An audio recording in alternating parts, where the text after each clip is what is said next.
আসসালামু আলাইকুম। ফুলকপি তো বিভিন্নভাবে খেয়েছেন, ঠিক না? আজ না হয় বাচ্চাদের জন্য এভাবে ফুলকপি দিয়ে ডিম রান্না করবেন। ওরা চেটে পুটে ৩ প্লেট ভাত ইজিভাবে শেষ করে ফেলবে। সেজন্য একটু করে জিরা বাটা, একটু করে আদা বাটা, আধা চামচ রসুন বাটা, আধা চামচ হলুদের গুঁড়া, ১.৫ চামচ ধনিয়ার গুঁড়া, ১.৫ চামচ মরিচের গুঁড়ি, লবণ, ২ মুঠা ফুলকপি ছোট ছোট করে কেটে রাখা ভালো করে ম্যারিনেট করে নিয়েছি। তারপর ৩টা ফার্মের ডিম ফেটিয়ে ওই ম্যারিনেট করা ফুলকপির মধ্যে একসাথে দিয়ে দিলাম। দিয়ে ভালো করে এটা মিশিয়ে নিয়েছি ফুলকপির সাথে ডিমটা। তারপর অন্য একটা বাটিতে সরিষার তেল কিছু লেপে নিয়েছি। তারপরে ওই ব্যাটারটা ঢেলে দিয়েছি ফুলকপি ডিমে।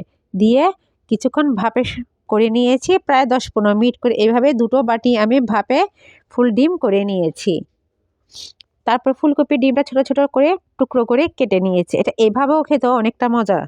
তারপরে একটি কড়াইয়ে কিছু সরিষার তেলের মধ্যে পেঁয়াজ ভেজে নিয়েছি। তারপরে হলুদের গুঁড়া, মরিচের গুঁড়া, ধনিয়ার গুঁড়া, আদা, রসুন, জিরার বাটা একসাথে মশলা পানি দিয়ে গুলিয়ে ভাজা পেঁয়াজের সাথে কষিয়ে নিলাম কিছুক্ষণ। তারপর কেটে রাখা ছোট ছোট ফুল ডিমগুলো ঢেলে দিয়েছি।